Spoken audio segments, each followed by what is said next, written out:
Selamat pagi kepada teman-teman sharing subuh ya. Pada pagi hari ini, alhamdulillah kita masih diberikan kesehatan, kesempatan, kenikmatan iman dan Islam oleh Allah Subhanahu wa taala sehingga kita dapat kembali berkumpul pada majelis ini dan mudah-mudahan kita diberikan keistiqomahan untuk tetap terus bisa mengikuti kajian-kajian, sharing-sharing ilmu yang ada ataupun yang diadakan oleh komunitas Senak Indonesia maupun tempat-tempat majelis ilmu lainnya, insyaallah. Amin ya rabbal alamin. Selanjutnya, salawat bering salam marilah kita sampaikan pada junjungan kita Nabi Muhammad SAW dengan mengucapkan Allahumma shalli ala sayyidina Muhammad wa ala ali sayyidina Muhammad. Mudah-mudahan dengan salawat yang kita kirimkan, apalagi bisa secara rutin, mampu menjadikan kita tercatat sebagai umatnya beliau sehingga kita kelak di yaumil akhir berhak mendapatkan syafaatnya beliau. Amin. Untuk pagi ini ya, sebagaimana poster yang sudah di-sharingkan sebelumnya, saya akan sharing tentang surah Al-Fat dan yang mana merupakan salah satu surat yang spesial bagi saya personal dan di sini saya membacakan ayatnya terlebih dahulu. Bismillahirrahmanirrahim. Muhammadur Rasulullah walladzina ma'ahu asyidda wa kuffar ruhama bainahum tarahum ruk'an sujud yabtaguna fadlan min Allah wa ridwanan simahum fi wujuhihim min athari sujud. Dzalika mathaluhum fit Taurah wa mathaluhum fil Injil. كزرع أخرج شطأه فآزره فاستغلظ فاستوى على سوقه يعجب الزرع ليغيظ به الكفار وعد الله الذين آمنوا وعملوا الصالحات منهم مغفرة وأجرا عظيما. صدق الله العظيم. Ya, jadi ayat ini merupakan ayat terakhir dari surah Al-Fat atau ayat ke-29 ya. Dan itu bisa dibilang sebuah penggambaran Allah terhadap Rasulullah dan para sahabatnya, khususnya setelah kejadian Su'ul Hudaybiyah kalau dalam kisah sejarahnya, yang mana merupakan sebuah momentum kemenangan luar biasa yang diberikan oleh Allah terhadap umat muslim. Nah, sejujurnya ketika memilih ayat ini, saya tidak secara spesifik sebenarnya ingin membahas ayat ini. Jadi sebenarnya ada beberapa pointer yang ingin saya sampaikan, cuman saya tuh bingung ini refernya bagusnya ngerujuknya ke ayat yang mana gitu. Sehingga cuman alhamdulillah saat itu kepikiran, oh ya ini kan ada salah satu kisah yang luar biasa gitu ya pada saat Su'ul Hudaybiyah, dan sehingga saya pilihlah surat Al-Fat ini untuk menjadi ya sekedar referensi lah, sebagai rujukan, sebagai pelajaran bagi kita. Nah, ayat ini diawali dengan kalimat yang luar biasa dari Allah. Jadi sebuah penegasan dari Allah bahwa Muhammadur Rasulullah, bahwa Rasulullah Muhammad itu adalah Rasulnya Allah. Kenapa ini perlu disebutkan? Karena gini, kita ini kan manusia gitu. Kita ini manusia dan hanya bisa relevan atau hanya bisa ngerti kalau yang ngajarin kita tuh manusia juga. Nah, ini menjadi penting. Kenapa? Karena salah satu bahayanya, salah satu dampak, atau mungkin saya ceritanya gini. Salah satu kenapa kemudian Nabi Isa dituhankan, itu kan karena terlalu banyak hal-hal yang kayaknya nggak manusiawi gitu. Bisa ngikutin orang mati, bisa menyembuhkan berbagai macam penyakit dan seterusnya. Nah, di sini tuh salah satu pelajaran utama yang bagi saya bagi bahwa Allah itu mengingatkan kita bahwa Nabi Muhammad adalah Rasulullah, utusannya Allah. Dan Nabi Muhammad itu dikirim untuk kita itu dalam bentuk manusia, bukan dalam bentuk malaikat, bukan dalam bentuk makhluk halus yang nggak bisa kita raba, yang yang nggak bisa kita yang nggak bisa kita bayangkan gitu ya. Kita bisa ngelihat gitu. Setidaknya sahabat pada zaman itu bisa melihat, oh Rasulullah itu ternyata begini. Rasulullah kalau makan itu begini. Seperti tadi sudah bilang Pak Heru juga gitu ya. Bisa diceritakan Pak Heru sebagai awalan tadi. Gitu. Oh Rasulullah itu seperti ini. Kalau makan seperti ini. Sama keluarga seperti ini. Sama umat seperti ini. Sama orang kafir seperti ini. Sehingga barokahnya apa? Barokahnya kita bisa mengikuti apa yang menjadi kebiasaan beliau, apa yang menjadi sunnah-sunnahnya beliau. Dan itu memang kodratnya manusia, yaitu ya manusia itu kaidahnya memang hanya bisa ngikutin manusia. Gitu. Kalau kita kemudian dikirimin Rasul itu bentuknya jin, ya mungkin susah ya. Satu, bentuknya nggak kelihatan. Yang kedua, ya bahan dasar ciptaannya juga beda. Gitu. Kita dari tanah, dia dari api. Gitu. Tentu sulit, karena pasti ada temperamen-temperamen dasar yang sangat berbeda antara tanah dan api. Dan seterusnya dan seterusnya. Jadi ya seperti itu gitu. Jadi alhamdulillahnya kita diberikan Rasul itu dalam manusia. Dan lanjutannya itu yang nggak kalah spesial gitu. Ketika misalnya ada yang bilang, aduh susah lah ngikutin Rasul mah, ya kan beliau kan maksum gitu ya, dilindungi dari dosa. Ya sudah, ikuti aja orang-orang yang mengikuti beliau gitu, walladzina ma'ahu gitu kan. Jadi ya kita sebenarnya nggak ada alasan gitu, nggak ada alasan untuk mencari referensi yang benar. Kenapa? Karena kita diberikan Rasul yang terbaik, manusia yang terbaik, dan diberikan pengikut-pengikut yang terbaik juga gitu. Sebagaimana mungkin yang teman-teman udah populer yang sudah masyhur hadisnya itu, bahwa generasi terbaik kata Rasulullah itu adalah generasiku, kata dia ada para sahabat itu, kemudian yang setelahnya dan yang setelahnya yaitu generasi tabiin dan tabiut tabiin. Jadi ya kalau kita mau cari rujukan ya cari aja rujukan yang terbaik yang udah dijamin gitu oleh Rasulullah, yaitu siapa ya generasi beliau, generasi para sahabat dan generasi setelahnya. Jadi itu salah satu, bagi saya itu salah satu pelajaran penting, dan sebenarnya itu pointer pertama yang saya sampaikan pada pagi hari ini, bahwa sadarilah bahwa tabiatnya manusia itu emang bisa ngikutin manusia gitu. Itu sebabnya makanya influencer itu di zaman sekarang itu jadi pekerjaan gitu. Kenapa ya? Karena manusia itu ngikutin manusia gitu. Bahkan orang-orang zaman sekarang mungkin udah nggak bisa lagi relate dengan kondisi ulama-ulama zaman dahulu. Yang bisa mereka relate ya orang-orang zaman sekarang gitu. Ketika orang zaman dulu, ulama zaman dulu nggak punya HP, ya mungkin akan sangat susah membayangkan bagaimana kehidupan mereka di zaman dahulu. Gitu. Makanya ya jadilah kita manusia yang bisa diikuti dengan baik seperti itu, tentunya dengan bersandarkan pada apa yang sudah diajarkan oleh Rasulullah dan diwariskan oleh dan diteruskan oleh para sahabatnya.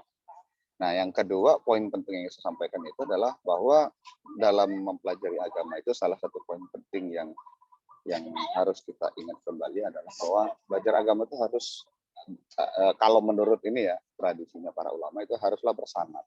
Bersanad itu dalam artinya tersambung. Supaya apa? Supaya ilmu agama yang kita pelajari itu nyambung dengan apa yang diajarkan dan apa yang dipahami oleh para sahabat itu, sehingga bukan semata-mata atau pure berdasarkan pendapat pribadi gitu loh. Karena itu akan jadi bahaya. Karena ya dampaknya akan sangat bahaya ketika kita mempelajari agama itu tidak menggunakan sanad yang tepat gitu loh, tidak menggunakan jalur pola pikir atau pola pembentukan pemikiran itu yang train of thought lah, kalau kata Ustaz kan train of thought-nya jelas gitu loh. Makanya dalam hadis pun juga kan perlu mencatat ini perawinya siapa, karena nggak mungkin menyandarkan sesuatu pada Rasulullah itu sesuatu yang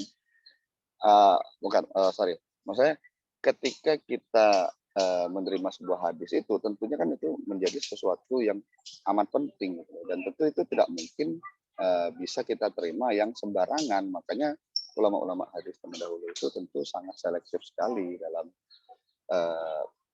dalam memfilter hadis-hadis itu, sehingga ketika suatu hadis itu sudah dikategorikan sahih gitu kan, maka itu menjadi sesuatu acuan yang baku, yang valid sesuai karakter-karakter yang sudah ditetapkan, dan itu bisa menjadi acuan bagi kita. Ya barokahnya apa? Barokahnya alhamdulillah kita bisa menikmati hadis-hadis yang sudah dari sahih yang sudah dibukukan saat ini. Coba bayangkan kalau dulu ulama hadis itu nggak pernah membukukan hadis, mungkin hadis yang kita terima saat ini banyak kan hadis palsu gitu loh, atau bahkan hadis yang yang mungkin bukan hadis malah sebenarnya, cuman seolah-olah dikategorikan hadis. Dengan adanya kitab saja masih banyak sekali gitu kan hadis yang berseliweran seperti itu. Apalagi kalau tidak sempat ada ulama hadis yang membuat kriteria seperti itu. Gitu. Nah, jadi ada 2 poin penting dari yang kalimat pertama ini saja sebenarnya, yaitu bahwa satu, ya manusia itu hanya bisa ngikutin manusia, dan yang kedua belajar agama itu harus normal ya, atau sebaiknya itu ya hendaklah bersanad gitu, jelas gitu sanadnya dari siapa, kita belajar dari siapa. Makanya kalau dalam tradisi pesantren itu kan ada istilah ijazahi gitu ya, ijazahi amalan A, amalan B. Ya karena itu jelas, karena dalam tradisi itu sanadnya jelas. Si A mendapatkan ijazah dari si B yang didapatkan dari gurunya si C dan seterusnya, itu pasti ada sanadnya. Itu salah satu tradisi yang mungkin sudah banyak mulai ditinggalkan juga kalau menurut saya sih itu kalau zaman sekarang, walaupun tentu tetap ada yang bertahan seperti itu. Nah, itu dari kalimat yang pertama. Yang kedua yang ingin saya sampaikan adalah dari kalimat selanjutnya, yaitu asyidda wa 'alal kufar ruhama'u bainahum. Nah, ini kan asyidda 'alal kufar ruhama'u bainahum itu kalau kita terjemahkan secara bebas lah gitu, itu keras atau tegas terhadap kufar itu orang kafir, dan ruhama'u bainahum. Ruhama itu asal dari kata rahim gitu ya, saling menyayangi, saling mengasihi. Bainahum itu bermakna sesama orang mukmin atau sesama orang muslim. Nah, ini entah kenapa gitu ya, nggak tahu sih, mungkin mudah-mudahan cuma saya aja yang merasakan seperti itu. Tapi kok kayaknya zaman sekarang malah banyak kan kebalik gitu. Kita tuh, atau bukan kita, mungkin ya di luaran sana itu yang saya lihat lebih banyak. Kita tuh malah lebih bisa ruhama ukafi rohama alal kufar dan asyidda alal muslim gitu, malah kebalik gitu, malah sama orang muslimnya sendiri malah keras gitu, sedangkan sama orang kafirnya malah kayak ya udah kita bisa toleransi, kita bisa terima aja, sayang aja gitu. Padahal balik lagi kalau kita ikutin tradisinya atau sunnahnya para rasul dan sahabat itu ya, kalau sama orang kafir itu ya tegas, keras, dalam artian itu ya kalau kita misalnya apalagi dalam kondisinya konteksnya ini adalah perjanjian begitu, dalam masalah ya tegas gitu, dan itu dibuktikan dengan after perjanjian atau sulh Hudaybiyah itu kan, dalam perjanjian Hudaybiyah itu kan ada beberapa kejadian tuh yang sangat menarik gitu ya, ketika bagaimana kemudian orang muslim itu melarikan diri dari Mekah, kemudian lari ke Madinah, sama orang Madinah jadi kembaliin ke Mekah karena isi perjanjian Hudaybiyah seperti itu gitu. Ya itu tegas, kalau walaupun itu terkesan merugikan orang muslim, tapi ya Allah punya hikmahnya sendiri gitu, yang mungkin belum bisa dipahami oleh orang-orang orang-orang Islam pada saat itu gitu.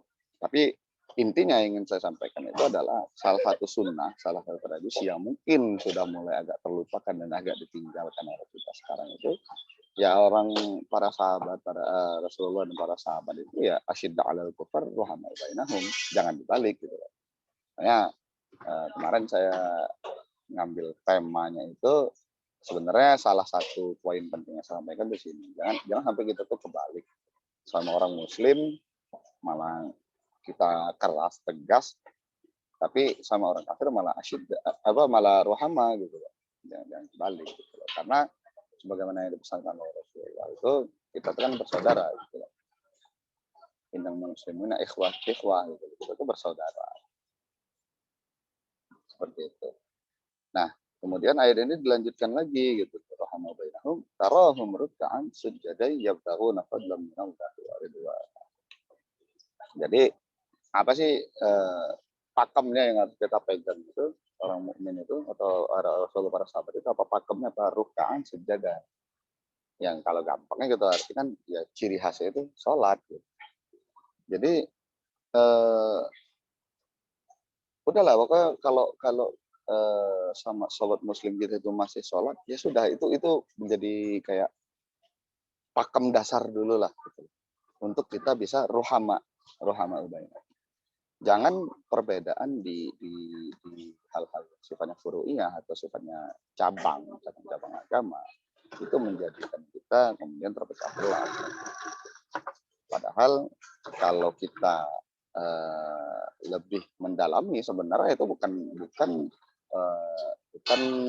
perbedaan pada sesuatu yang uluhiyah atau sesuatu yang sifatnya pokok lah gitu. Bukan hal pokok, tapi hal-hal yang sifatnya cabang yang sifatnya itu ijtihad gitu. Seperti itu. Nah, kemudian setelah menyebutkan rukaan sujadan itu Allah menyebutkan si mahum fi wujuhim min athari sujud. Itu kelihatan gitu tanda-tanda sujudnya itu dari orang-orang mukmin itu. Dan itu tanda-tanda sujud ini itu sudah disebutkan pula atau sudah diceritakan pula di kitab Taurat dan kitab Injil. Artinya apa? Ya emang ciri-ciri orang Islam itu ya dari dulu udah seperti itu gitu. Jadi sebenarnya bukan barang baru lagi sebenarnya gitu. Ya ciri-ciri orang Islam itu ya dari dulu udah diceritakan dari zaman Taurat udah seperti itu gitu loh. Ya itu salah satunya juga adalah rukaan dan sujadan itu sendiri menjadi ciri gitu ya pembeda antara umat Islam dan umat-umat lainnya. Rukaan sujadan ya bertaku nama-nama si mau fi wujuhin asar sujud dari kamatalong fit Taurah wa masalahum fil Kazan in akhraja syatahu fa'azarahu fastaghlaba fastawa ala suqihi yu'jibu zurrahu la ghayri kusfar. Nah, salah satu ciri lain, nah tadi setelah ciri yang pertama tadi ciri khasnya kita itu rukaan dan sujadan ya, salah satu ciri khas. Nah, ciri lainnya itu adalah kazar in akhraja syatahu fa'azarahu fastaghlaba, yaitu sebagaimana benih gitu ya, benih yang ditanam kemudian tumbuh. Nah, tumbuh kemudian menjadi besar, batangnya kokoh atau pohonnya menjadi kokoh dan dia ya tegak lurus gitu ya. Dalam arti itu ya kokoh, kuat, teguh, tidak tergoyahkan.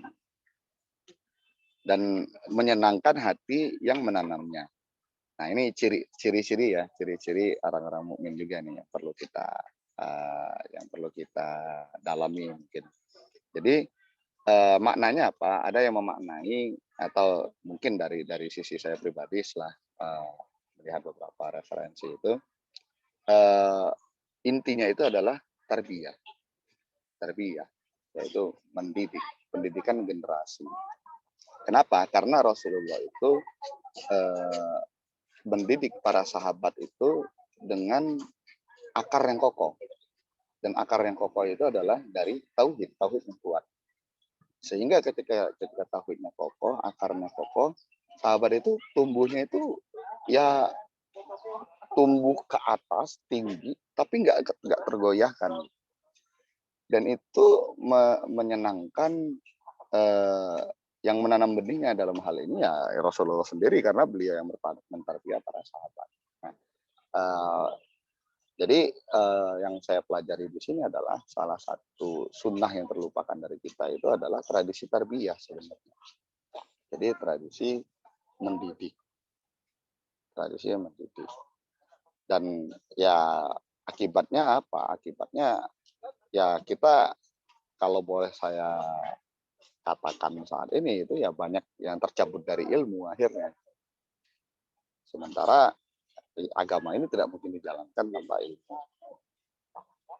Makanya penting sekali untuk menjadikan kegiatan-kegiatan kita, apalagi di komunitas Indonesia ini, ya haruslah isinya ilmu, gitu. Isinya ilmu. Jangan sampai kita tuh tercabut dari ilmu. Karena ketika kita tercabut dari ilmu, perbedaan yang kecil itu bisa jadi masalah besar. Padahal bisa jadi perbedaannya itu harusnya malah menjadi rahmat bagi kita, sebagaimana yang disampaikan ada hadis atau apa gitu, saya lupa, saya nggak tahu itu hadis atau apa gitu, cuma kan katanya perbedaannya itu adalah rahmat gitu. Jadi cuman kadang-kadang karena kita tidak mensandarkan itu pada ilmu, maka ya perbedaan jadinya malah perpecahan gitu lah, sumber pemecah kita bukan lagi jadi rahmat malah jadi laknat. Kenapa? Kenapa? Karena yang tercabut itu adalah ilmu. Makanya penting untuk menghidupkan kembali tradisi tarbiyah, tradisi mendidik, tradisi ta'lim muta'alim, belajar dan mengajarkan. Seperti itu. Nah, dan ayat ini ditutup dengan wa'adallahu alladzina amanu wa 'amilus solihati minhum maghfiratan wa ajran 'azim. Jadi Allah berjanji atau Allah menjanjikan pada orang-orang yang seperti apa? Yang pertama adalah yang beriman, amanu wa 'amilus solihat dan beramal saleh. Minhum, apa yang dijanjikan Allah? Maghfiratan wa ajran 'azim. Maghfirah, ampunan. Nah, yang pertama itu jadi Allah menjanjikan ampunan, yang kedua Allah menjanjikan ajran 'azim, balasan yang atau ganjaran yang besar. Jadi Allah menjadikan dua hal ini kepada siapa? Pada orang yang beriman dan beramal soleh. Nah, ini pakem yang kedua. Jadi kita itu kalau udah iman ya ikuti amal soleh gitu. Dan setelah itu yakinlah bahwa Allah pasti kasih ganjaran. Nah, ini penting juga saya sampaikan karena beberapa kali dalam beberapa kesempatan itu saya ketemu dengan beberapa orang lah gitu, setelah beberapa orang itu yang kayak terlalu khawatir dengan amalan yang tidak diterima. Di satu sisi ini bagus dalam arti kita akhirnya meningkatkan kehati-hatian dalam beramal. Artinya kita berupaya semaksimal mungkin bahwa amal kita itu sudah mengikuti tata cara yang benar, sudah mengikuti apa-apa yang diajar oleh Rasulullah. Namun di sisi lain kalau kita terlalu khawatir itu menjadi bahaya karena seolah-olah nanti kemudian apa ya, kayak jadinya itu kita tuh kayak ragu terus mau beramal gitu. Karena takut aduh ini sholat saya nggak diterima, aduh ini puasa saya nggak diterima. Ya akhirnya malah jadi mengganggu, dari satu sisi mengganggu keimanan kita itu sendiri, yang kedua akan mengganggu mentalitas kita gitu. Padahal Allah sendiri sudah beriman bahwa berfirman bahwa ya orang Islam itu kalau dia beriman dan melakukan amal ya udah dijanjikan gitu. Jadi nggak usah takut amalannya nggak terima. Karena gini, pada prinsipnya sebenarnya kita diberikan kesempatan untuk beramal saja itu sudah sesuatu yang luar biasa. Apalagi amalnya itu yang menjadi ciri tadi yaitu rukaan dan sujud. Dengan kata lain, kalau kita tuh udah dikasih kesempatan sholat aja itu udah luar biasa. Karena itu akan menjadi sesuatu yang kebanggaan kita di hadapan Allah bahwa kita pernah sujud. Bayangkan kita tuh udah jauh lebih beruntung dari berapa miliar orang di dunia bahkan nggak pernah sujud sama Allah.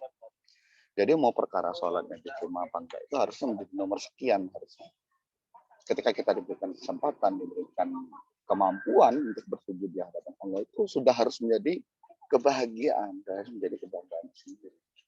Nah, kemudian ketika kita sudah memiliki perasaan seperti itu, barulah kita tambahkan lagi dengan ilmunya. Ilmunya ilmu apa? Ya ilmu khusyuknya, ya ilmu bacaannya, ya ilmu ya tata caranya yang benar seperti apa. Dan itu balik lagi ya kita taunya benar apa enggak, ya harus punya ilmu, dan ilmunya dari mana ya ngikutin orang tadi. Jadi ini tuh sangat-sangat apa ya, kalau bagi saya itu sangat-sangat saling berkaitan, itu nggak bisa dilepaskan. Itu sebuah alur atau sebuah proses yang itu tidak akan bisa dilepaskan, bahwa kita itu pada akhirnya akan tetap harus terus belajar mencari menggali ilmu, dan ilmunya itu nggak boleh sembarangan juga gitu ya. Ilmunya harus bersandar pada sanad yang tepat sehingga apa yang kita lakukan itu benar-benar dapat kita pertanggungjawabkan lah bahasanya gitu kan, dapat kita sesuai sanad yang ada sehingga sampai pada Rasulullah SAW. Dan itu menjadi sebuah sunnah yang terlupakan juga mungkin gitu ya, sunnah bahkan mungkin nggak disadarin gitu, karena kayaknya zaman sekarang tuh lebih mudah nakutin orang daripada nyemangatin orang, apalagi dengan media sosial yang luar biasa sekarang gitu, kayak nakutin orang itu lebih gampang. Saya mohon maaf ketika bermedsos ya, ketika buka IG itu nggak tahu kenapa muncul aja di reels IG itu kadang-kadang ya kajian, cuman kajian itu tuh kok kayaknya banyak nakutin orang daripada nyemangatin orang gitu. Ya mungkin Allah lah, mungkin maksudnya baik mengingatkan gitu. Tapi ketika itu menjadi terlalu banyak itu malah jadi Ya mohon maaf, bagi saya itu malah jadi toksik bagi saya gitu. Karena jadinya kita akan jadi pesimis, jadinya malah yang timbul itu rasa khawatir, rasa was-was, rasa takut, tanpa kemudian diimbangi dengan uh, apa uh, motivasi-motivasi ataupun semangat-semangat yang baik. Gitu. Nah, mungkin sedikit sharing juga lah. Mungkin saya belakangan ini tuh terus terang aja agak jarang dengerin Ustaz Noman beneran. Jadi saya tuh lagi nggak tahu kenapa lagi demen aja ngikutin salah satu kiai gitu ya di medsos itu, dari YouTube-nya, kajian-kajiannya, yaitu mungkin ada teman-teman yang pernah dengar, namanya Gus Baha atau Kiai Haji Ahmad Bahauddin Nur Salim. Itu beliau itu pengasuh pesantren Ganyeng kalau salah namanya, Lirboyo ya. Beliau itu muridnya Mbah Mun.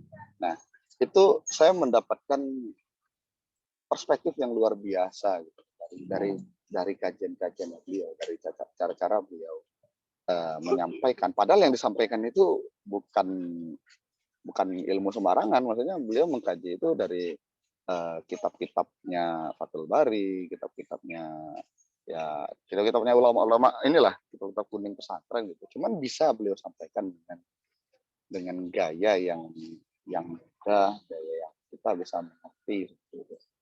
Dan itu bagi saya entah kenapa ya yang tercetuk dalam hati saya, Islam tuh harusnya begini gitu loh. Ngaji itu dijadikan asik gitu. Sebagaimana kayak Ustaz Noman lagi ngajar juga kan, ketika beliau menjelaskan Quran itu kita bisa menikmati gitu loh ya. Islam tuh tarbiyahnya harusnya seperti ini gitu. Bukan hanya sekedar menghafal, bukan hanya sekedar kita harus begini, harus begitu, tapi yang memang yang dibentuk itu adalah bagaimana cara kita berpikir. Karena kalau melulu dicekokin, akhirnya kita tuh kehilangan kemampuan berpikir. Ketika kita kehilangan kemampuan berpikir, maka kita kehilangan rasionalitas. Seperti itu. Jadi yang saya suka itu adalah bagaimana para kiai dan para ulama itu harusnya melatih umat ini bagaimana untuk bisa berpikir gitu. Sehingga yang keluar kemudian adalah para alim ulama, bukan cuma para muhibbin, bukan para pecinta doang, tapi ya memang ulama yang memang ciri khasnya itu adalah berpikir seperti itu. Jadi ada banyak hal lah yang saya suka gitu ya dari kajian-kajiannya beliau. Salah satunya yang sering bikin saya geleng-geleng sendiri itu misalnya kisah-kisah para sahabat zaman Nabi yang sahabat-sahabat yang mungkin bisa kita bilang awam lah gitu ya, sahabat-sahabat yang Nabi dan itu mungkin kita banyak yang nggak nyadarin bahwa banyak barokahnya sahabat-sahabat yang awam itu, sehingga keluar hadis-hadis yang kemudian sampai ke kita dan itu bikin kita jadi merasa tentram gitu loh. Contoh kecil aja. Mungkin teman-teman udah pernah dengar ada salah satu sahabat yang diutus Nabi untuk jadi imam di satu desa atau satu kampung gitu kan. Kemudian sahabat itu dia terkali imam itu baca surah Al-Ikhlas terus, baca kulhu terus gitu kan. Nah, kemudian orang kampung itu protes itu. Ya Rasulullah, ini orang yang kau utus itu tiap kali ngimam bacaannya Al-Ikhlas terus kulhu terus.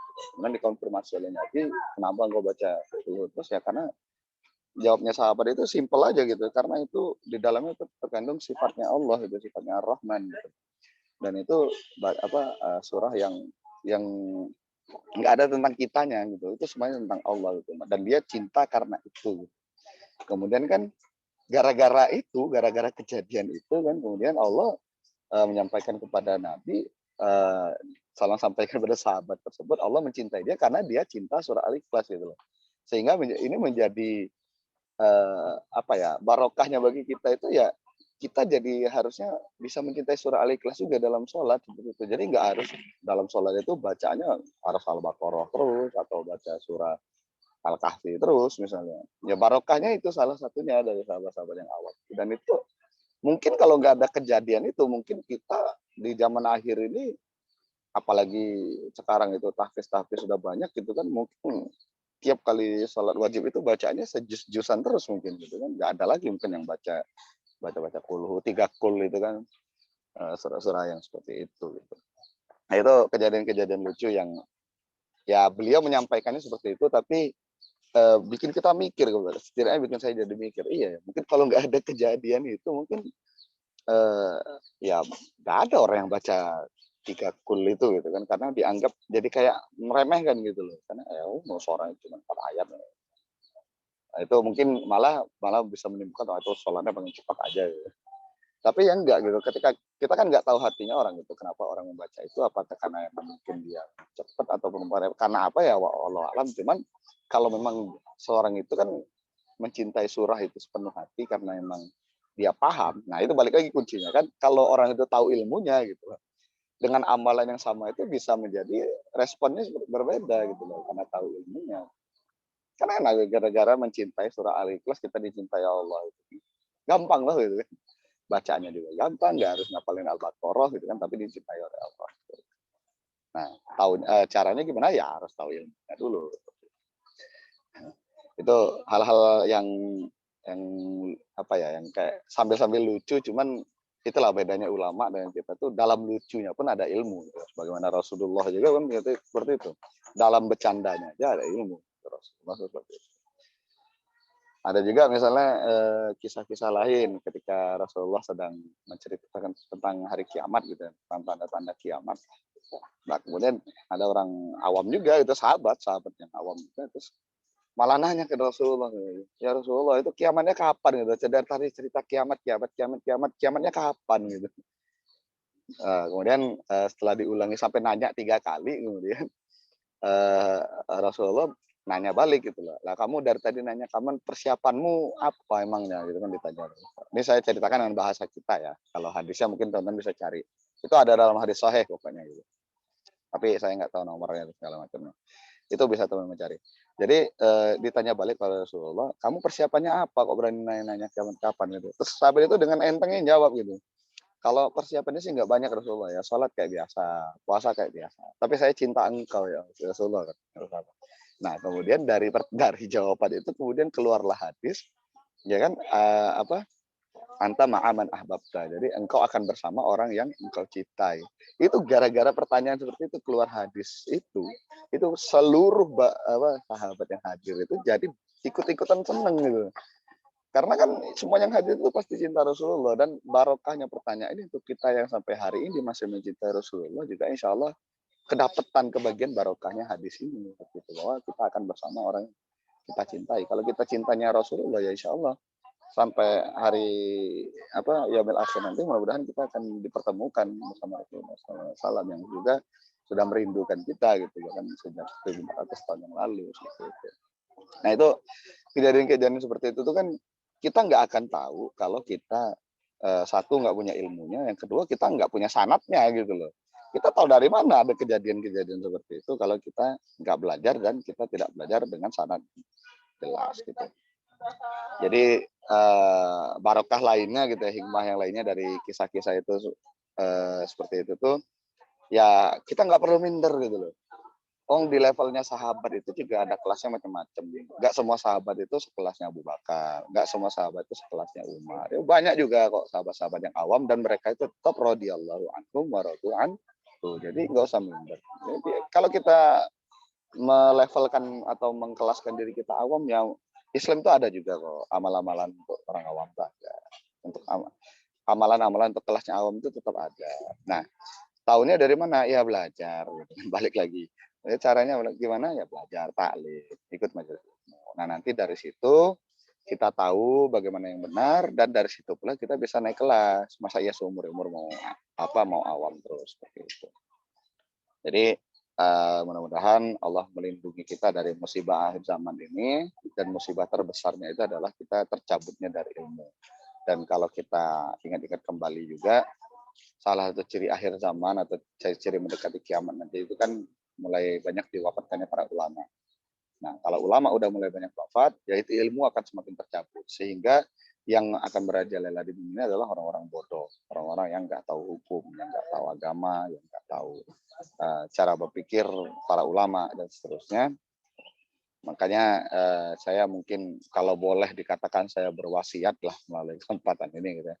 Saya boleh mungkin berwasiat pada anggota dan seluruh pengurus Indonesia Mari sama-sama kita jadikan komunitas itu adalah komunitas ilmu, komunitas yang bersandarnya dari ilmu, bukan hanya ya saya bilang bukan hanya berdasarkan pada kecintaan kepada tokoh atau kepada orang-orang tertentu saja. Jadi dasarnya itu dari ilmu.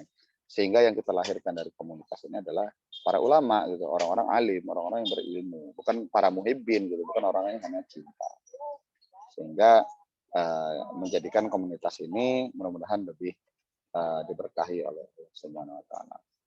Dan pesan saya selanjutnya, mari kita perteguh kembali tauhid kita.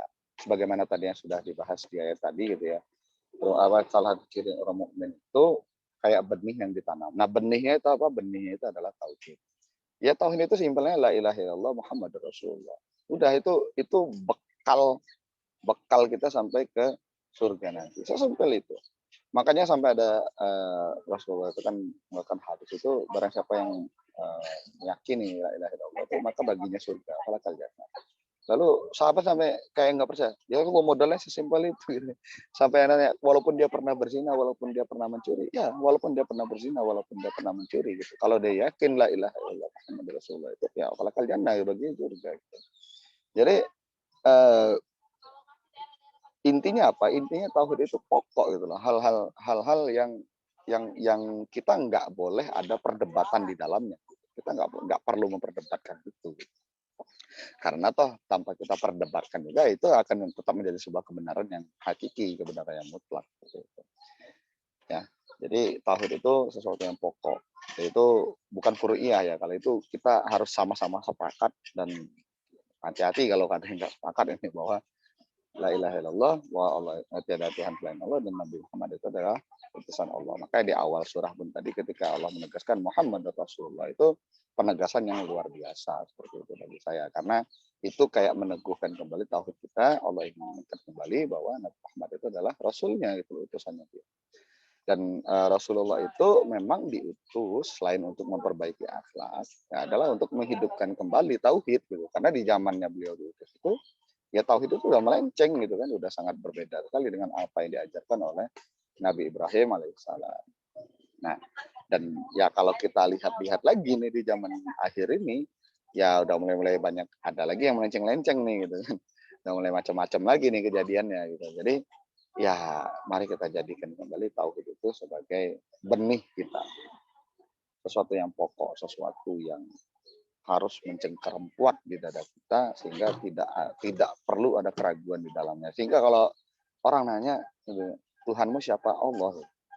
Tanpa ragu, tanpa perlu mikir, tanpa perlu pokoknya udah jadi kayak refleks aja. Ya itu sangat penting untuk kita tanamkan. Jangan itu menjadi goyah gara-gara apa dengan apapun seperti itu. Seperti itu. Dan kalau iman kita sudah maka mari kita ikuti dengan amal. Bagaimana tadi yang dijanjikan oleh Allah di ayatnya tadi itu wa'adallahu alladzina amanu. Nah, syarat pertamanya harus iman dulu. Setelah iman, wa'amilus shalihat, lalu maka Allah sudah menjanjikan. Bukan insya Allah, ini bukan insya Allah, makanya dasarnya yakin. Ini bukan insya Allah, ini pasti. Karena Allah sudah sendiri yang berjanji bahwa bagi orang yang beriman dan beramal saleh itu diberikan maafir atau ajaran nanti dikasihkan ampunan dan dikasihkan itu udah janji, itu udah nggak insya Allah, kalau itu udah pasti. Makanya kita pun kalau beramal itu harus pasti yakin gitu bahwa kita itu akan dikasih ampunan dan dikasih ganjaran sama Allah.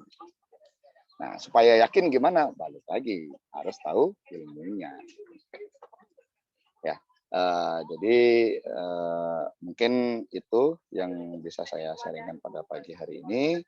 Walaupun mungkin agak kurang terstruktur, tapi mudah-mudahan teman-teman bisa menangkap poin-poin yang apa saya sampaikan. Mungkin kalau bisa saya rangkum lah gitu ya, intinya poin pertama itu adalah kita harus sadar bahwa Nabi Muhammad itu adalah Rasulullah dan orang-orang yang bersamanya itu adalah orang-orang yang sudah ditarbiyah oleh Rasulullah. Maka pelajarilah agama ini dengan mengikuti orang-orang tersebut gitu. Karena balik lagi ke kaidahnya tadi, manusia itu hanya bisa mengikuti manusia. Kita nggak bisa ngikutin malaikat, kita nggak bisa ngikutin jin, apalagi kita ngikutin setan. Gitu. Yang kedua, mari kita latih diri kita dan berupaya semaksimal mungkin untuk terus terikat dengan ilmu itu. Kita jangan sampai terlepas dari ilmu. Dalam hal apapun, dalam urusan akhirat dan urusan dunia itu, jadikan diri kita itu terlatih dengan ilmu. Sehingga apapun yang kita lakukan itu, pertama ketika melakukan yang menjadi yakin karena kita punya ilmunya. Yang kedua, yaitu akan menjadi bentuk pertanggungjawaban kita gitu kepada Allah berdasarkan ilmu yang kita ketahui. Sehingga ya kita tuh mantap gitu. Dalam beragama itu mantap. Ketika kita bertauhid, bertauhidnya mantap. Ketika kita beramal, amalnya mantap.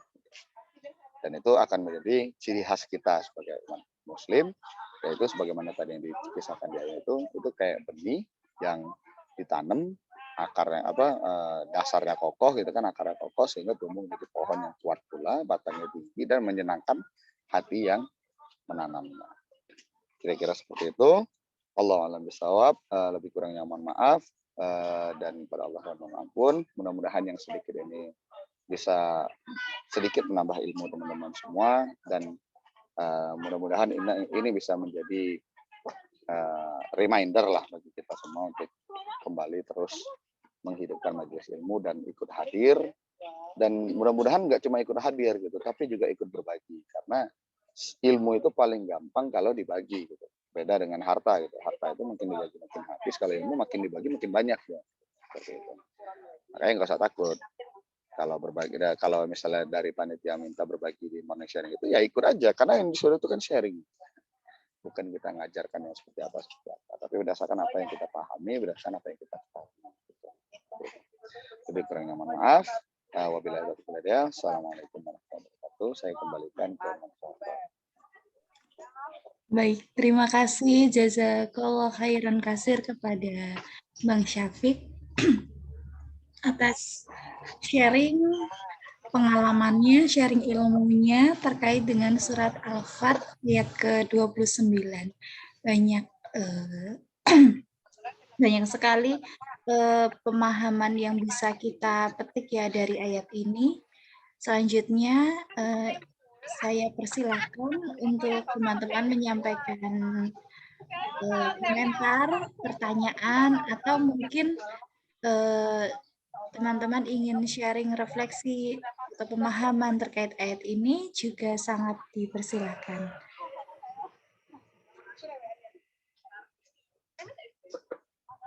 Oh iya, ini sebelumnya di chat ada Mbak Siti Badriah yang menyampaikan, Masya Allah, ayat terakhir surat Al-Fat ini luar biasa indahnya.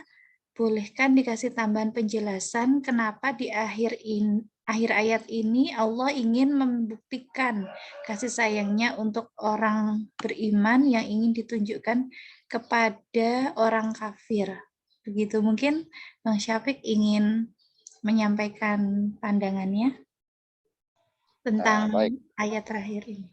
Ya, terima kasih atas pertanyaannya ya. Jadi pertama, ini kalau yang berdasarkan apa yang saya ketahui ya. Jadi pertama saya akan cerita dulu dalam konteks ketika ayat ini turun.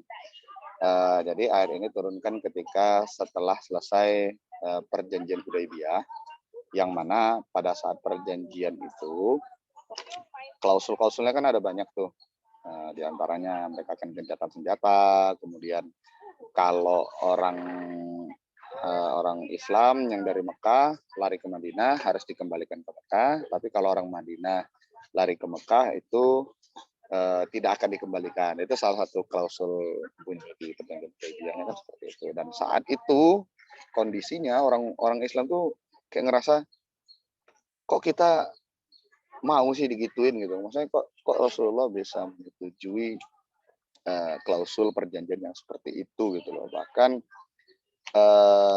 itu sempat terjadi kehebohan lah ya pada saat proses negosiasinya itu terjadi kehebohan yang sangat besar, karena umat Islam merasa kita tuh kayak direndahkan gitu loh.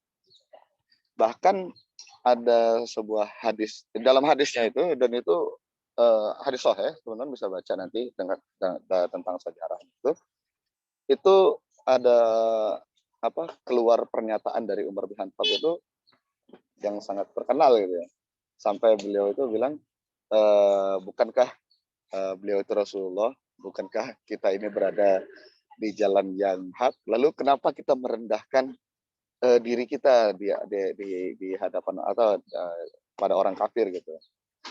Itu jangankan sahabat, Rasulullah sendiri pun nggak bisa jawab gitu seperti itu. Itu jadi kejadiannya itu sebelum surah Al-Fat itu sendiri turun ya. Dan eh, itu bahkan sampai harus Abu Bakar yang turun tangan mengingatkan Umar itu, ya Umar, innahu Rasulullah, sebenarnya dia itu Rasulullah. Maksudnya udah lu diem aja lah gitu. Udah terima aja, beliau itu Rasulullah. Dia nggak mungkin sembarangan. Rasulullah nggak mungkin sembarangan. Dan ketika mereka dalam perjalanan pulang, ya turunlah surah Al-Fat ini yang memberikan kabar gembira bahwa mereka baru saja mengalami sebuah diberikan sebuah kemenangan yang besar. Nah, kalau yang saya pahami dari konteks pertama dari konteks kejadian saat itu adalah kenapa Allah bilang di situ Allah hendak menjengkelkan hati orang kafir dengan dengan orang mukmin itu. Maksudnya adalah karena gini, basicnya itu orang kafir itu kan merasa dia bahagia, dia merasa sangat senang gitu karena berhasil kayak merendahkan orang Islam dengan perjanjian Hudaybiyah itu. Gitu. Tapi ketika Allah bilang bahwa sebenarnya perjanjian itu kamu nggak apa ya kayak kamu tuh nggak kalah gitu, kamu tuh nggak rendah. Justru itu adalah sebuah janji kemenangan dari Allah dan Allah membuktikan dengan kejadian-kejadian setelah kejadian itu gitu. Setelah mereka pulang ke Madinah yang tadi saya ceritakan itu ada yang apa ada yang umat muslim lari dan seterusnya itu sehingga pada akhirnya kemudian orang kafir sendiri yang minta udah itu udah perjanjiannya diamandemen deh, diubah deh, udah pokoknya udah lo ambil lah tuh orang-orang mukmin yang mau ke Madinah sana gitu. Sampai orang kafir sendiri nyerah gitu loh. Sehingga dengan janji Allah itu ya seperti yang dijanjikan Allah gitu, orang kafir itu jadi jengkel gitu. Bukannya padahal awalnya mereka sudah merasa sangat senang gitu loh, bisa gampang nih orang Islam bisa kita kibulin lah, bahasa bisa kita tipu gitu kan. Dan bahkan orang Islam pada saat itu pun sendiri merasa seperti itu gitu loh. Kok kita merendahkan, kok orang Islam yang mau balik ke tangan kita nggak kita lindungin, kan dasar pemikirannya kan seperti itu. Seperti itu. Kok orang Islam yang menyelamatkan diri dari orang kafir malah nggak kita lindungi tapi harus kita kembalikan ke orang kafir gitu kan. Itu makanya para sahabat itu pada ya kasarnya murka lah gitu, nggak terima gitu loh kok orang muslim diperlakukan seperti itu gitu. Nah, tapi akhirnya Allah menunjukkan lewat surah ini bahwa enggak kok, itu kasarnya Allah bilang ilmu kalian nggak nyampe lah gitu kasarnya gitu. Jadi ya yang saya pahami sih untuk konteks pada saat kejadiannya itu seperti itu. Nah, kalau mungkin konteks untuk kita pada zaman ini itu seperti ini. Dalam zaman seperti ini, kalau teman-teman perhatikan, orang luar itu atau orang di luar, orang non-muslim lah ya, muslim, itu seneng banget, nggak tahu lah, mungkin senangnya bukan nggak ditunjukkan ya, teman. Mereka akan senang sekali melihat umat Islam itu terpecah gitu. Mereka tuh senang sekali melihat umat Islam itu saling berbantah-bantahan, saling pecah belah, berantem, rebut-rebutan ini itu gitu. Sementara mereka cukup jadi penonton aja gitu. Mereka cukup menikmati dan sial ya mereka yang lebih banyak menikmati hasilnya. Jadi makanya lewat ayat ini tuh Allah ingin kayak ngingetin lagi, harusnya kita tuh ya itu tadi, asyiddu 'alal kufar rahamna bainahum. Kita tuh harusnya malah saling berkasih sayang pada sama orang muslim dan justru kita harus tegas pada orang kafir. Kenapa? Karena lewat kasih sayang itulah akan menjadikan orang kafir itu dengki. Kan kayak saya lupa dia dapat di hadis itu kan orang-orang Yahudi Nasrani itu kan nggak akan rela gitu kan sebelum orang Islam itu ngikutin mereka gitu. Sebelum kita nih ngikutin mereka tuh nggak akan senang gitu. Itu udah tabiatnya mereka gitu. Walaupun di hadapan kita mungkin mereka akan terlihat manis, tapi manis itu bukan karena toleran atau ya supaya kita ikutin mereka gitu. Jadi kalau kita makin kuat bersatunya itu akan bikin jengkel mereka gitu. Dan harusnya memang seperti itu gitu. Jangan kita yang pusing karena mereka, tapi biarlah mereka yang pusing karena kita yang bersatu. Harusnya kan seperti itu. Allah alam bisawab, kira-kira seperti itu, Mbak, yang saya pahami. Baik, apakah terima kasih Bang Syafiq. Mungkin dari Mbak Siti ingin menanggapi? Oh iya, Masya Allah, terima kasih atas pencerahannya.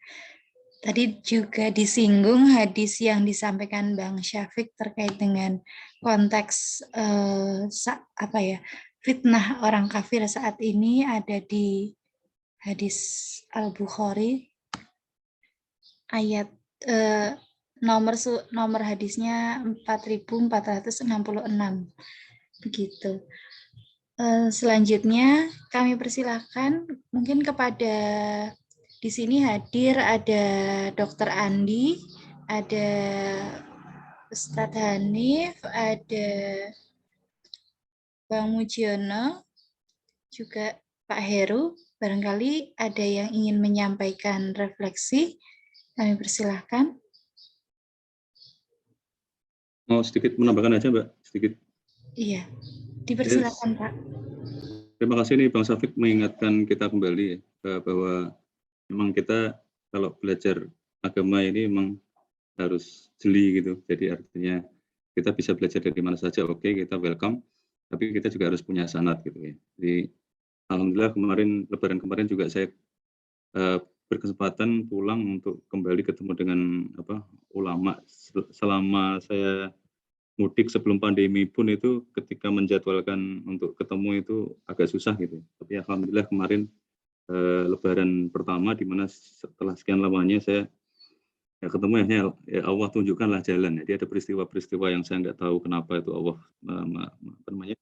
ada peristiwa itu sehingga akhirnya malah ketemu ulama. Disitulah juga saya dulu kalau bahasa pesantrennya itu sorogan ya. Jadi saya pernah waktu kuliah dulu juga menyempatkan diri untuk sorogan gitu, setor bacaan Quran gitu ke ulama gitu ya, yang memang sanadnya sampai ke Rasulullah. Jadi itu kayak kalau sempat ya, kayak kalau sekarang ya kalau niatnya bulat ya tetap bisa dicari gitu. tetap nyampe gitu. Jadi saya ambil contoh nih ya, supaya kita jelas pemahamannya kenapa harus pakai sanad. Misalnya contoh ada hadis yang menyatakan bahwa kalau kita buang hajat itu, di hadis itu disebutkan syariqu au ghoribu, menghadap ke arah timur atau ke arah barat. Jadi itu isi hadisnya. Jadi kalau kita nggak belajar dari ulama kan bisa salah praktik.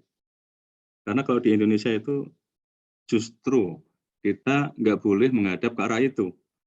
Karena yang dimaksudkan oleh hadis itu adalah kalau buang hajat itu jangan menghadap ke arah kiblat. Makanya kalau punya rumah pun mendesain rumah, misalnya mau punya rumah gitu ya, lagi desain rumah itu, jadi sebisa mungkin terapkan hadis ini gitu kan, supaya toiletnya itu didesain sedemikian rupa sehingga kalau buang hajat itu menghadapnya tidak menghadap ke arah kiblat atau tidak menghadap ke arah Ka'bah.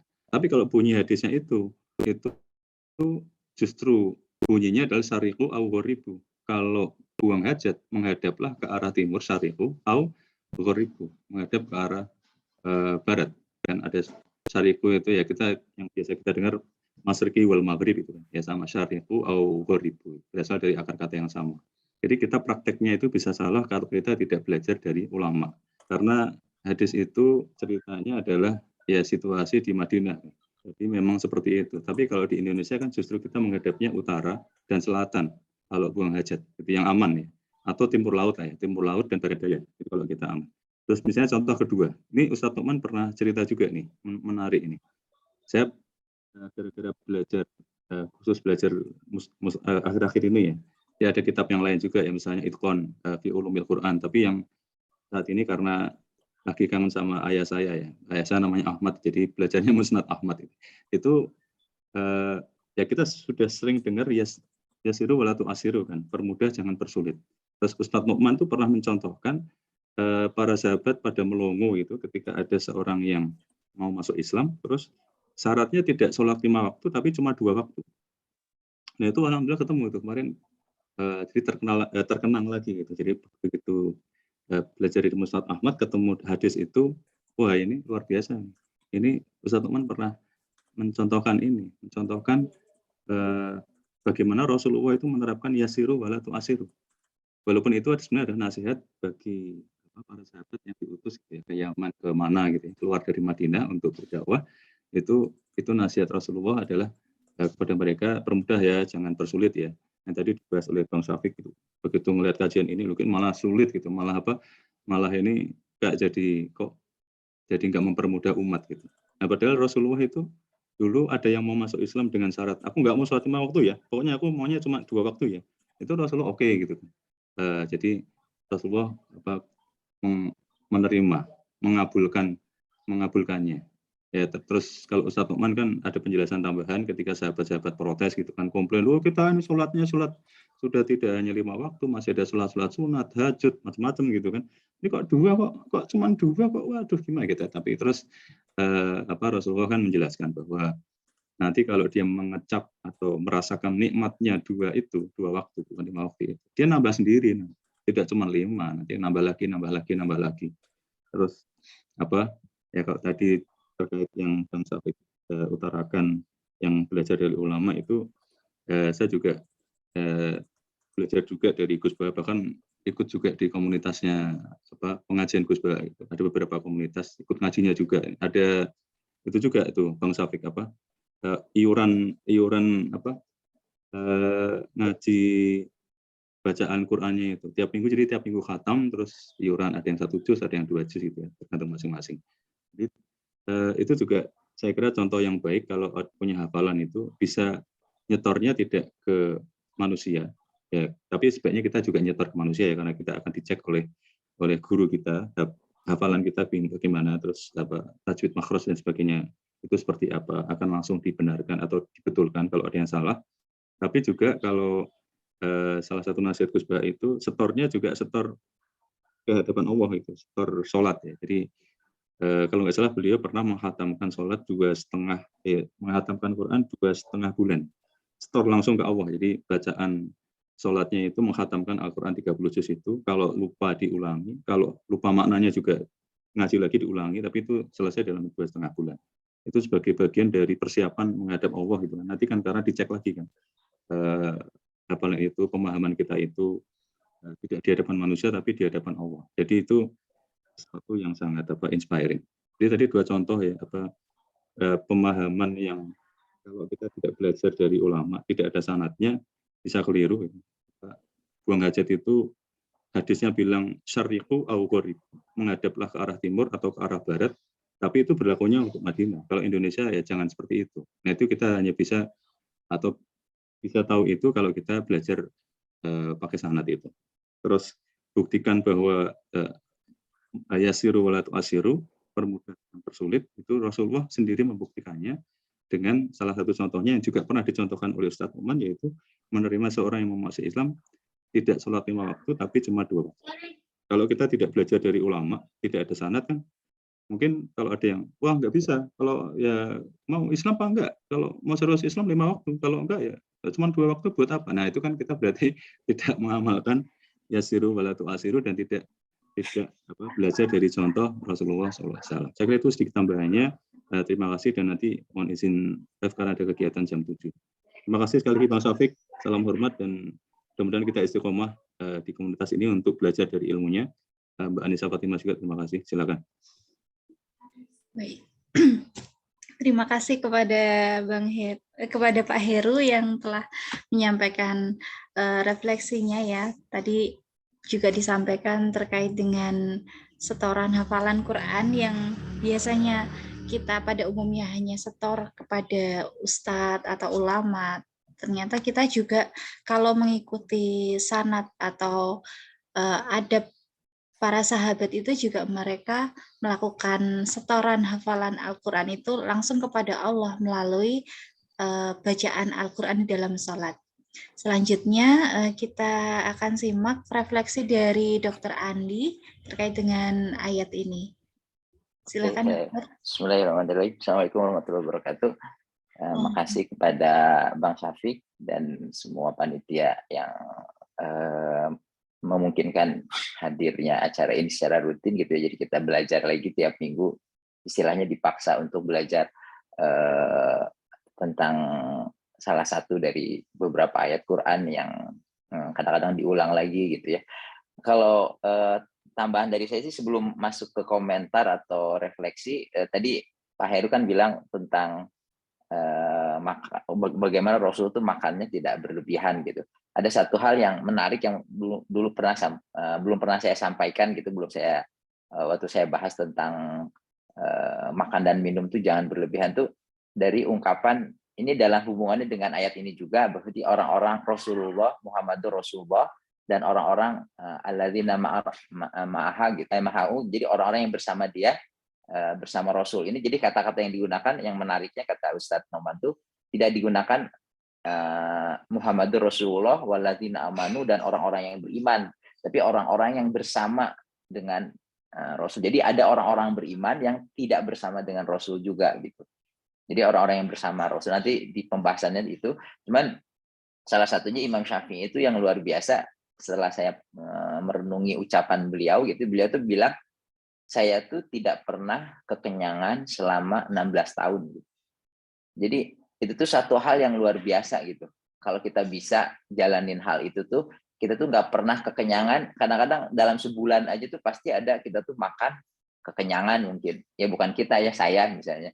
Nah itu tuh satu hal yang sulit, bagaimana Imam Syafi'i itu bisa memastikan makannya tuh nggak pernah kekenyangan selama 16 tahun berturut-turut gitu.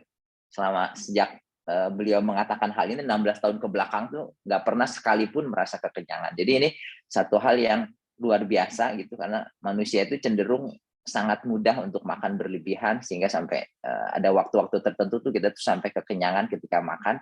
Nah itu tuh satu hal yang tidak dicontohkan sama Rasul dan bisa dipraktekkan misalnya sama Imam Syafi'i. Itu tambahannya aja gitu. Kemudian tentang ayat ini, walaupun tadi saya dengar di awal bahasan tentang ayat ini tuh Mas Syafiq bilang pengen bahas secara keseluruhan, cuman ayat yang mana yang mau diangkat, akhirnya ayat yang terakhir gitu. Jadi saya sendiri sih kalau ada acara kayak gini, saya coba pelajari lagi tafsir Ustadz Nomannya atau videonya. Kebetulan di Al-Fat ini tuh ada dua gitu, ada yang concise-nya, yang pasti semua concise kan ada ya, dan alhamdulillah dulu sih waktu awal-awal kayaknya belum ada gitu, sekarang sih udah ada yang Al-Fatnya gitu, kayak yang surat Yusuf tuh tambahan, jadi makin lama tuh makin lengkap yang di perluknya gitu. Jadi untuk Al-Fat ini tuh ada pembahasan khusus tentang ayat 29 yang secara panjang lebar gitu, tapi juga yang di concise juga walaupun padat juga banyak hal-hal yang bisa dipelajari gitu. Nah yang satu ayat ini tuh yang kata-kata Muhammadur Rasulullah yang pertamanya itu, di kalimat pertamanya itu jadi kita tuh luar biasa, Quran itu dikatakan samudra yang nggak pernah habis gitu. Jadi waktu itu pernah saya dibahas tentang bagaimana Quran menghormati Rasulullah gitu, bagaimana Allah menghormati Rasulullah dalam Quran. Itu tuh salah satu ayat ini tuh jadi yang dibahas, bahwa di semua ayat yang ada 5 ayat yang mengatakan Muhammad, kata-kata Muhammad itu semuanya selalu Allah tuh tidak pernah dalam satu kalimat itu pasti ada Muhammad kemudian Rasul, Muhammad kemudian Rasul gitu. Itu salah satu bentuk penghormatan dari Allah terhadap bagaimana Allah tuh memuliakan nabinya, karena Rasulullah itu dipanggil selalu dengan kata-kata, ketika ada kata Muhammad pasti ada kata Rasulullah, kecuali di satu ayat, dan ayat itu tuh malah memuliakan dengan tidak adanya kata Rasul itu malah memuliakan Rasul semakin tinggi lagi. Jadi artinya semua yang diungkapkan dia, baik sebagai baik dia tuh bertindak seolah-olah sedang membacakan ayat Allah ataupun sehari-harinya itu kamu ikut aja, itu tuh udah Allah jaga gitu. Nah itu jadi maksudnya ketika kita bahas ayat ini tuh tadi Bang Syafiq fokusnya tuh ke relevansinya dengan perjanjian Hudaibiyah, tapi pada saat yang lain gitu kita tuh bisa menggunakan ayat ini tuh, membahas ayat ini tuh dari sudut pandang bagaimana Rasul tuh dihormati, bagaimana Allah tuh memuliakan Rasulnya gitu. Kalau Allah aja memuliakan Rasulnya begitu luar biasa gitu, bagaimana kita sebagai hamba Allah yang harus memuliakannya tuh seperti yang Allah ajarkan gitu, kurang lebih seperti itu. Jadi itu artinya itu satu ayat tuh bisa jadi banyak pelajaran, walaupun memang konteksnya pasti perjanjian Hudaibiyah. Kemudian juga tentang pembahasan tentang kata-kata kafir tadi, ya. Jadi ini berulang-ulang. Memang kalau saya akhirnya bisa dapat kompromi dari definisi para ulama tentang klasifikasi kafir gitu ya. Kemudian yang diungkapkan berulang kali seperti kalau kita nonton concise commentary dari ayat ini tuh, sekali lagi tuh Ustadz Nyoman tuh bilang dengan nada yang agak kesel gitu, jengkel gitu ya, bahwa kalau ada orang-orang Muslim yang mengatakan bahwa kata-kata kafir di sini adalah semua non-Muslim, itu tuh very immature gitu, immature apa namanya tafsir yang sangat tidak dewasa dan sangat merupakan apa namanya istilahnya tidak menghormati Quran gitu. Seperti itulah kata-kata. Jadi berulang kali di ayat yang membahas tentang kafir ini apa namanya Ustadz Noman itu mengingatkan bahwa kata-kata kafir dalam Quran itu tidak bisa apa namanya diinterpretasikan sebagai semua non Muslim gitu ya. Nah itu tuh diulang-ulang, yang kalau saya nonton video-videonya sih kayaknya tiap kali ngebahas tentang kata kafir itu diulang lagi gitu. Jadi maksudnya kalau misalnya dalam Islam sendiri kan dalam akidah Ahlussunnah wal Jamaah tuh dari ulama-ulamanya gitu ada pembagian kafir tuh 1 2 3 4 misalnya, ada yang macam-macam. Nah, Ustadz Teman tuh cuman mengatakan bahwa kalau kata kafir dalam Quran itu tuh terutama ngebahasnya tuh yang kafir yang bukan non-believer tapi anti-believer gitu. Jadi bukan sekedar orang-orang yang tidak percaya sama Islam gitu, ya. Tapi orang yang anti sama gerakan Islam gitu. Nah itu yang disebut kafir kebanyakan dalam hampir semua ayat Quran yang mengatakan tentang kafir gitu. Kemudian juga tentang, jadi maksudnya tidak menafikan definisi ulama tentang kafir 1, 2, 3, 4 gitu, tapi kalau dalam Quran sendiri Ustadz Teman itu berulang kali mengatakan bahwa yang disebut kafir itu tuh orang-orang yang anti sama, jadi dia tahu sama Islam itu kebenarannya, tapi karena kepentingan pribadinya atau apa namanya ada kepentingan ekonomi, politik dan sebagainya, dia tuh menolak ya, ingkar, kemudian tidak sekedar menolak tapi berusaha menghambat dakwah Rasul gitu. Nah, itu yang disebut definisi kafir yang digunakan dalam kata Quran. Makanya kata-kata di sini kan orang-orang apa namanya? Orang-orang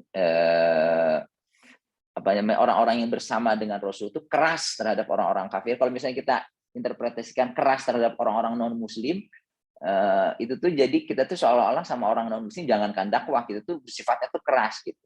Tapi pada ada orang-orang non-muslim yang sama sekali nggak ngerti Islam, yang kewajiban kita tuh mendakwahkan Islam dengan cara yang sebaik mungkin gitu. Bahkan di pembahasan tentang kan surat Al-Fat ini tuh nanti banyak berhubungan dengan Futuh Mekah juga gitu. Al-Fat ini kemenangan yang nyata tapi tertunda gitu. Tapi nanti kemenangan yang hakikinya yang benar-benarnya itu pas Futuh Mekah. Di Futuh Mekah itu di surat At-Taubah katanya, kata Ustaz Taman di pembahasan ayat ini tuh ada orang, jangankan orang-orang yang non muslim kayak orang Yahudi sama Nasrani, orang-orang musyrik gitu di kota Mekah tuh ketika Rasul Futuh Mekah tuh keluar, kemudian dia bilang, ini sorry saya baru dengar nih tentang Islam, tolong dong saya dikasih kesempatan gitu untuk belajar Islam. Itu tuh sahabat tuh nggak dinanya kemana aja kamu 13 tahun kita disiksa di Mekah, kamu masa nggak pernah dengar sih gitu, nggak gitu. Tapi Allah bilang kasih mereka waktu, kasih mereka kesempatan untuk belajar tentang Islam. Padahal mereka tuh di Mekah, mereka tuh dengar tentang dakwah Rasul gitu, kata-kata Quran itu sudah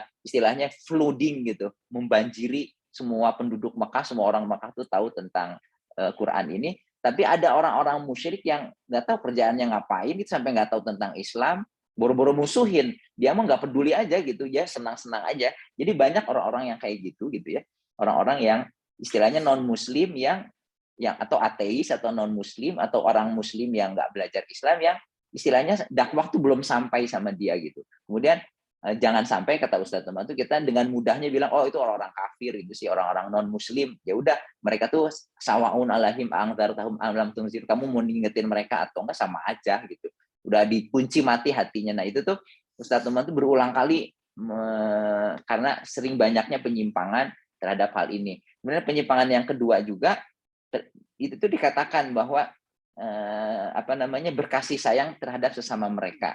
Dan jadi istilahnya tuh Ustadz Noman tuh kita tuh punya apa namanya sama orang yang mengucapkan la ilaha illallah itu kita ada soft spot gitu. Jadi maksudnya kita tuh sama orang muslim, orang yang sesama muslim tuh benar-benar lembut gitu hatinya tuh. Tapi pada kenyataannya kan kalau ada, kan kita sekarang juga banyak yang di Indonesia tuh orang-orang sesama saudara kita tuh yang istilahnya anggaplah sering menyalahkan satu sama lain gitu, atau ini itu bid'ah atau apa. Nah, kadang-kadang kita bersikap sama orang yang menyalahkan itu tuh lebih keras terhadap, jadi tidak menganggap itu mereka tuh mereka mungkin belum paham, makanya nyalahin sesama muslim, menyebabkan perpecahan di antara orang. Tapi hati kita tuh harusnya ada kasih sayang gitu, karena mereka sama-sama mengucapkan la ilaha illallah, apapun perbedaannya gitu. Jadi kita tuh menganggap mungkin mirip kayak misalnya ke anak kita sendiri gitu, ketika anak kita belum paham, kita kan ada soft spotnya, oh dia belum ngerti aja tentang Islam, makanya dia begini. Tapi kepada sesama muslim yang lain, yang istilahnya kita kurang setuju gitu misalnya dengan metode dakwahnya, kita tuh nggak ada soft spotnya, kita tuh nganggap mereka tuh harus diperangi gitu. Padahal di ayat ini tuh bahwa orang yang bersama Rasulullah ini, yang bersama bukan orang-orang beriman sekedar beriman, tapi orang-orang yang bersama Rasulullah ini tuh orang-orang yang keras terhadap orang-orang yang anti believer gitu ya, orang kafir di sini sebutnya Ustaz itu anti believer, tapi kasih sayangnya sama orang muslim tuh terasa gitu, kelihatan gitu, kerasa bahwa dia tuh sayang gitu sama orang-orang yang mengucapkan la ilaha illallah, bagaimanapun pemahaman mereka udah sampai mana gitu. Jadi itu salah satu yang refleksi yang bisa kita ambil. Kemudian beberapa hal lagi tuh, nah yang menarik tuh yang dibahas tuh tentang waladina ma'ahu gitu. Jadi di sini tuh tidak digunakan Muhammadur Rasulullah gitu ya. Waladina amanu, enggak. Jadi Allah tuh bisa aja bilang bahwa Muhammad itu Rasul Allah, kemudian orang-orang yang beriman itu tuh keras terhadap orang-orang yang kafir, tetapi berkasih sayang sesama mereka. Bisa kan seperti itu gitu. Tapinya bahwa kata-kata yang digunakan tuh ma'ahu ini tuh mengandung, artinya mungkin sampai akhir zaman tuh ada orang-orang yang tidak hidup di zaman Rasul tapi bersama Rasul gitu. Orang-orang yang bersama Rasul itu tuh dikatakan dalam hubungannya dengan Islam itu, Islam tuh kata Ustaz Taman tuh is religion, is constitution, is a cause gitu. Jadi sebagai religion tuh banyak yang kita tuh membatasi Islam tuh sebagai religion. Pokoknya sholat, zakat, puasa, naik haji, that's it. Nah itu Islam sebagai religion gitu. Tapi kalau orang tidak ada istilahnya kewajiban seorang, kalau kita belajar Islam itu tidak ada kewajiban kata Ustaz Ahmad itu kita tuh belajar Quran dari Al-Fatihah sampai An-Nas gitu. Kita tuh pelajari semuanya, itu tuh tidak ada. Yang penting kamu sholat, yang penting kamu puasa, zakat, udah tunaikan kewajiban kamu sama manusia, beres gitu.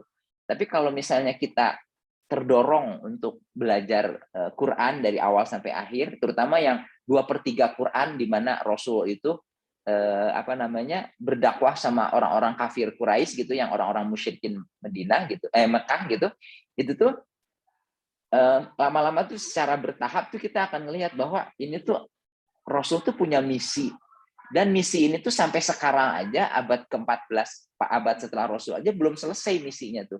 Kemudian Quran itu mendorong saya untuk ikut menjadi misi, untuk menyukseskan misi ini gitu, untuk bersama Rasul menjalankan misi ini. Yang itu yang disebut bersama ma'ahu itu tuh enggak sekedar orang-orang yang beriman aja, tapi orang-orang yang bersama Rasul, yours. Jadi kalau Rasul khawatir, kita ikut khawatir. Misinya Rasul adalah misinya kita. Your cause is my cause, your worry is my worry, your sadness is my sadness gitu.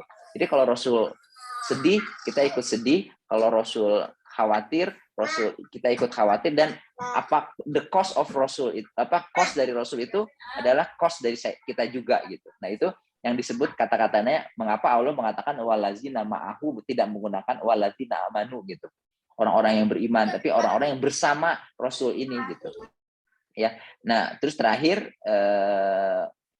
jadi maksudnya nanti kita tuh misinya Rasul tuh untuk menyampaikan Islam ini ke seluruh orang, seluruh manusia sampai akhir zaman. Apakah dia mau nerima atau enggak itu bukan tanggung jawab kita, tapi kita perlu menyampaikannya dengan bil hikmah gitu. Jadi termasuk sikap kita terhadap orang kafir, orang-orang non-muslim, orang-orang Yahudi, Nasrani, orang-orang sesama Muslim yang pemahamannya berbeda gitu. Nah itu tuh bagian dari misinya Rasulullah SAW gitu. Kemudian yang berulang terakhir yang tentang mengingatkan tentang berulang kali itu Ustadz tuh bilang sebenarnya kita tuh tadi Pak Heru juga bilang kadang-kadang kita sebagai seorang Muslim tuh bingung gitu, kita harus belajar apa sih gitu.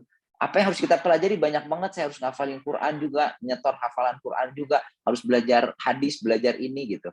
Nah, ini kalau sebagai dokter tuh saya analoginya yang paling gampang tuh gimana orang tuh mahasiswa kedokteran, dia tuh pengen jadi dokter. Jadi kalau kita sekarang sebagai seorang muslim itu saya pengen memahami tentang Islam gitu. Ya, jadi saya belajar Islam dengan tujuan memahami Islam. Ada orang masuk kedokteran tuh belajar ilmu kedokteran tuh bukan macam-macam, bukan supaya dibilang pinter, supaya dibilang banyak ilmu kesehatan, tapi pengen jadi dokter gitu. Pengen bisa mempraktekkan ilmu kedokteran itu untuk nolong orang gitu. Nah, untuk belajar kedokteran ini tuh kadang-kadang pusing gitu. Kalau penelitian di PubMed aja tuh yang referensi ilmu kedokteran ada 27 juta penelitian tentang ilmu kedokteran. Mau belajar yang mana? Kalau textbook itu ada yang satu textbook tuh bisa ribuan halamannya, itu ada ratusan atau bahkan ada ribuan gitu tentang textbook itu. Jadi kadang-kadang kita bingung saya mau belajar yang mana dulu gitu.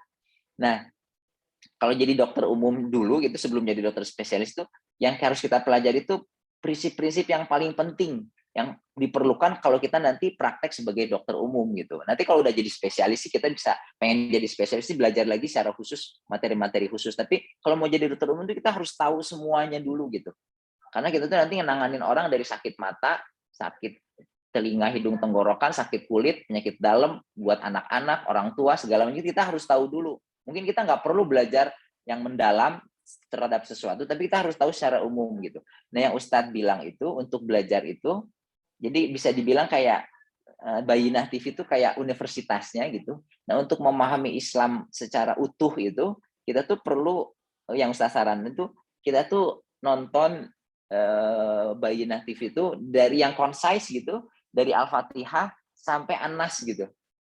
Itu tuh benar-benar membuka pemahaman kita tuh. Padahal kadang-kadang kan yang hal-hal yang kita nggak mau bahas gitu, misalnya apa sih tentang warisan nggak penting banget. Saya kan belum ngomongin warisan atau tentang perceraian suami istri. Insya Allah saya keluarganya alhamdulillah bagus. Tapi pada ketika Allah membahas tentang perceraian itu dikatakan ada prinsip-prinsip bagaimana keindahan Islam dalam menyikapi hubungan suami istri. Bahkan ketika hubungan suami istri itu tuh tidak harmonis lagi, harus berpisah tuh bagaimana hak yang Allah ingin diberikan sama seorang istri yang diceraikan sama suaminya. Dari situ tuh kita bisa memahami, oh Islam tuh ternyata seperti ini ya gitu. Oh Islam tuh karakternya seperti ini, bagaimana Allah tuh seperti ini. Dan ini tuh telah dijelaskan seperti yang di ayat ini tuh, bahkan tanda-tanda orang-orang yang beriman yang keras sama orang-orang yang memusuhi Islam dan selemah lembut itu telah dijelaskan, tanda-tanda sujudnya itu telah dijelaskan di Taurat sebelum. Jadi seperti ajaran, bukan ajaran agama dalam Quran aja, tapi ajaran yang udah universal gitu. Bagaimana kita tuh harus baik sama tetangga, itu tuh nggak cuma ajaran Islam aja, dari Taurat juga ada. Kita harus menghormati orang tua, kita harus berbuat baik sama tetangga, sama orang-orang sekitar kita. Itu tuh bukan ajaran. Jadi makanya semua nabi itu tuh muslim itu tuh karena ajarannya tuh sama, sederhana gitu, prinsipnya tuh sama gitu. Nah itu tuh kata Ustaz tuh urutan mau belajarnya tuh pelajari aja. Kita tuh kadang bingung mau belajar hadis atau apa. Pokoknya pelajari Al-Qur'an itu. Jadi harus misi kita tuh sampai seumur hidup, sampai saya dipanggil sama Allah tuh, saya tuh belajar Islam, Quran itu dari Al-Fatihah sampai An-Nas. Kalau bisa concise-nya ditonton semua. Kemudian setelah itu balik lagi nonton di perluknya dari awal sampai akhir, dan kita tuh tidak diwajibkan selesai, tapi pokoknya kita ada niat, pokoknya saya pengen selesai memahami Quran secara keseluruhan gitu. Bagaimana Allah tuh melihat berbagai permasalahan dalam Islam ini gitu. Jadi kita tuh bisa bersikap sebagai seorang muslim tuh gimana sih yang Allah pengen dalam segala situasi, bahkan ketika situasi yang mungkin kita tidak akan pernah mengalaminya gitu, seperti masalah perceraian dan sebagainya gitu. Nah, mungkin itu aja refleksi saya terhadap ayat ini. Makasih sekali buat Bang Syafiq dan semua yang memungkinkan acara ini dijalankan dari minggu ke minggu. Mohon maaf kalau ada kesalahan, monggo diperbaiki atau masukannya. Assalamualaikum warahmatullahi wabarakatuh.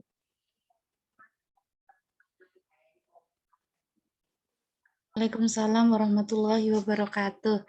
Terima kasih Dr. Andi yang sudah menyampaikan refleksi maupun masukannya untuk kajian story morning pada pagi hari ini. Apakah dari Bang Syafiq ingin menanggapi dari Dr. Andi? Kayaknya kalau ditanggapi sih enggak ya, dan terima kasih aja atas tambahannya, karena itu emang ya saling melengkapi pada prinsipnya. Baik. Terima kasih Bang Syafiq. Selanjutnya kita akan mendengar refleksi dari Ustadz Hanif. Kepada Ustadz Hanif dipersilahkan. Ya. Assalamualaikum warahmatullahi wabarakatuh. Terima kasih atas waktunya Mbak Anissa. Sedikit aja mungkin karena waktunya juga sudah lebih dari jam 7. Surat Al-Fat ini kan berada di antara surat Muhammad dan surat Al-Hujurat. Jadi kata Nabi soal surat ini, telah turun padaku malam ini sebuah surat. Ya, surat tersebut lebih aku cintai daripada terbitnya matahari. Jadi beliau, karena di sini berisi tentang penaklukan dan karunia yang agung kepada Rasulullah dan juga para sahabatnya. Dan yang perlu digarisbawahi adab kita kepada sahabat, karena ini yang mungkin jadi pembeda antara ahlu sunnah itu kan soal ini, bagaimana menyikapi para sahabat. Dalam pemahaman yang umum kita tahu ada 10 sahabat yang dijamin masuk surga. Dan ada hadis lain, la yadkhulun nara ahadun mimman baya'atah tasyajarah. Tidak akan masuk neraka seorang pun dari mereka yang berbaiat di bawah pohon, yaitu Bayatul Ridwan, yaitu peristiwa ya yang terjadi sebelum Hudaybiyah. Ini berarti ya, kita harus punya rasa hormat. Kalau Nabi Muhammad itu di surat Al-Isra disebutkan wa rafa'na laka dzikrak, dan kami tinggikan panggilanmu, sebutanmu. Maksudnya apa? Setiap disebut nama Allah, disebut nama Nabi. Nah, kita kalau syahadat nyebut Allah, nyebut Nabi. Orang Jogjanya mah. Nah, kemudian kita juga paham bahwa para sahabat itu dimuliakan karena mereka ini menemani perjuangan Nabi. Kemudian kita juga harus paham bahwasanya umat Islam ini, ya, khususnya ulama ya, kita level berikutnya para ulama ini. Kenapa kita harus hormat pada ulama? Ada Gus Baha, ada Ustadz Noman, ada banyak ulama, tidak hanya satu, karena mereka adalah warasatul anbiya, pewaris para nabi. Kemudian yang level berikutnya, kita juga harus punya rasa cinta dan hormat kepada sesama ahlul kiblah. Yang itu batasannya tidak sempit. Dan ini adalah satu gerbong besar ya, yang disebut waladina ma'ahu asyidda'u 'alal kufar ruhama'u bainahum. Dan tadi disebutkan Bang Syafiq adalah ruk'an sujadan. Ini kan sholat. Orang yang ruku dan sujud ini orang yang sholat. Sepanjang dia masih sholat, ya, kita harus punya rasa cinta karena mereka ini dinisbatkan pada Nabi, jadi pengikut Nabi. Termasuk cara di masa fitnah ini banyak-banyak sholawat, ya, banyak-banyak menyebut nama Nabi, mencintai Nabi. Karena itu ikatan kita sesama orang beriman. Nah, nanti di surat Al-Hujurat itu tentang adab kepada Nabi, ya, dan juga nanti disebutkan tentang ukhuwah sesama orang beriman. Semua informasi dari Nabi harus kita terima tanpa tapi. Ya. Tetapi kalau ada orang fasik ngomong, ya kita cek tabayun. Ya. Tetapi apakah mungkin sesama pendukung Nabi itu berselisih? Sangat mungkin. Wa in ta'ifatani minal mu'minina iqtatalu. Termasuk ada peperangan yang terjadi, perang Siffin, perang Jamal. Itu menandakan bahwa sesama orang baik, sesama pencinta Nabi, itu juga bisa terjadi perselisihan. Tetapi kita harus sukut, ya. Kita harus diam terhadap perselisihan para sahabat. Karena mereka semua udul. Kemudian poin yang terakhir, ya, yang ini saya sampaikan, kenapa banyak generasi muda itu hilang orientasi, ya. Karena insyighalul ulama wa du'a bil khilafat. Ini kata salah seorang penulis buku bahasa Arab, ya, Abdurrahman Mirghani, sibuknya para ulama dan dai dengan perselisihan.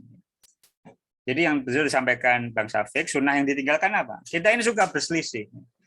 Dan kita suka terbalik. Harusnya mencintai orang beriman, justru kita terlalu mencintai simpati dari non-muslim. Jadi kayak cari apa ya, yang harusnya kita lebih prioritaskan tidak kita prioritaskan, yang harusnya itu kita secara apa ya batin kita bahwa itu sudah sunnah ya, sunnah bahwa sunnah bagaimana orang itu nggak ridho, ada orang yang berbeda, itu ada ya. Tapi apakah itu perlu diekspresikan? Nah itu soal lain ya, antara wilayah teologis dan wilayah muamalat. Tetapi yang perlu kita pahami, sunnah yang ditinggalkan apa? Kita membuat agama ini terlihat sulit, tidak terlihat mudah, dan kita seperti memperlakukan para ulama itu seperti kita memperlakukan klub sepak bola dan kita supporternya. Gitu. Jadi suka ngompori lah itu, suka berkonflik. Mungkin itu refleksi dari saya. Assalamualaikum warahmatullahi wabarakatuh.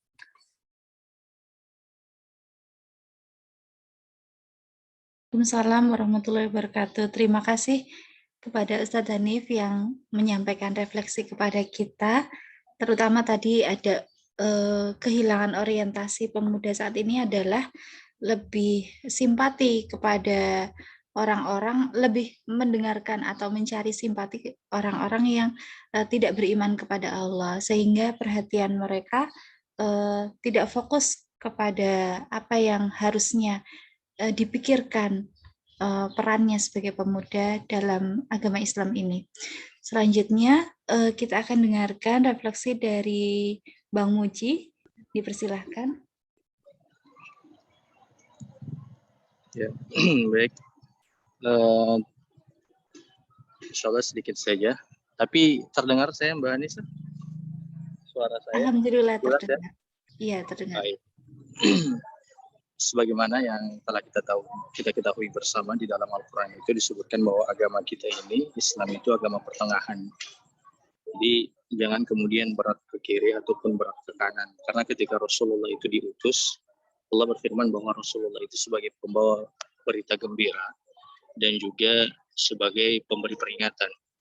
Jadi jangan kemudian kita hanya fokus kepada tentang peringatan, ayat-ayat peringatan, ayat-ayat tentang siksaan, tentang neraka, sehingga orang akan semakin takut, justru kemudian mereka tidak mau mendekati kepada Islam. Dan jangan juga terlalu ke berat ke sebelahnya, membawa berita gembira, sehingga seakan-akan orang-orang yang melakukan dosa itu merasa tidak mawas diri, jadi tidak ada rasa takutnya ketika mereka melakukan dosa. Itulah kenapa kemudian Islam ini agama pertengahan yang menjadi contoh atau sebagai pertengahan dari umat-umat Nasrani ataupun umat-umat Yahudi. Ya, itu yang kemudian tentang ini tadi. Apakah kemudian kita harus memberikan peringatan, memberikan berita gembira, harus kita senangkan ini orang lain ketika dakwah? Rasulullah itu berbeda ketika menghadapi orang-orang yang sudah dekat dengan beliau dengan orang-orang yang masih jauh dalam dakwanya. Itu kalau bersama para sahabat yang memang sudah dekat, Rasulullah itu sikapnya keras.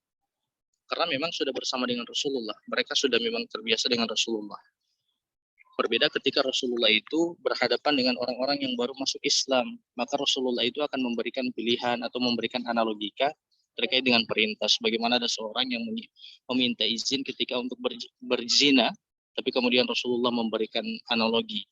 Bagaimana kalau kiranya ibumu, saudaramu, anak perempuanmu dizinahi. Itu kan orang yang masih baru. Tapi berbeda kemudian ketika Rasulullah dengan para sahabat. Itu langsung dengan peringatan keras. Jadi sekali lagi kalau pada refleksinya saya itu, agama kita ini agama pertengahan. Dan di dalam agama kita juga itu terkait dengan masalah fikih ada namanya fikih aulawiyat. Ada juga namanya fikih dakwah. Untuk bisa menentukan kalimat-kalimat kita kepada orang yang memang memahami Islam dan juga orang-orang yang belum memahami Islam. Jadi jangan juga terlalu keras dan jangan juga terlalu memberikan kabar gembira sehingga dosa-dosa itu dianggap remeh begitu. Jadi sekali lagi tentang agama pertengahan. Kemudian saya tanggapi yang lanjut itu tentang orang kafir disebutkan juga di sini. Kafir itu kan ada banyak dalam istilah kafir. Ada kafir dhimmi, ada kafir mustama'in, ada kafir harbi. Kita harus pahami dulu kafir yang disebutkan di ayat ini. Jangan sampai kemudian kita memiliki pemahaman bahwa semua agama itu sama. Sehingga kemudian kita mengatakan bahwa dengan menyatakan bahwa orang kafir pun memiliki peluang untuk mendapatkan surga. Memiliki peluang untuk mendapatkan surga benar.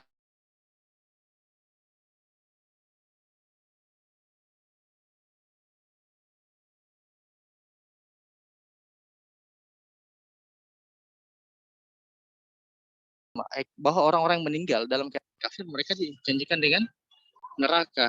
Sekarang tentang dakwah lagi. Dakwah itu disampaikan kepada orang kafir itu dipilah dulu. Dia kafirnya kafir apa? Kafir dhimmi, kafir mustama'in, mustamim, atau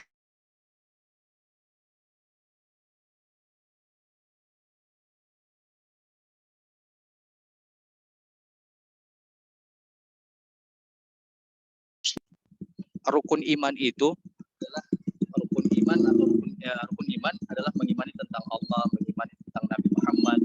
Satu saja kemudian kita tolak dari rukun iman, maka kemudian dia dihukumi kafir. Kemudian yang kedua, rukun Islam. Orang itu dikatakan dia berislam atau sudah masuk Islam ketika kemudian dia bersyahadat kepada Allah dan juga mengakui dan meyakini bahwa Rasulullah itu sebagai nabi. Jadi kalau misalnya ada orang yang kemudian dia tidak beriman kepada Allah, maka kita hukumi dia kafir, orang yang sesat. Tinggal kemudian penempatannya kita masuk kepada dia masuk kafir apa gitu. Tapi pada dasar pada umumnya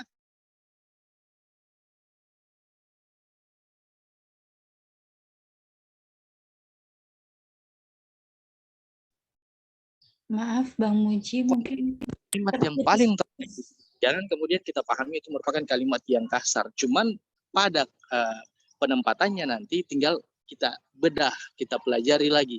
Karena banyak istilah kafir.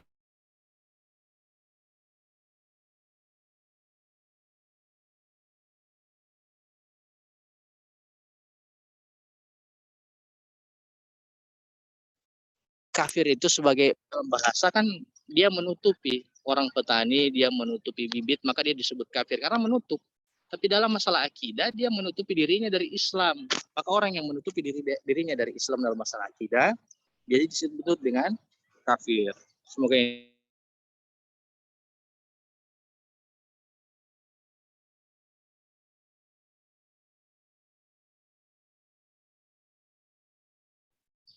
halo Bang Muji.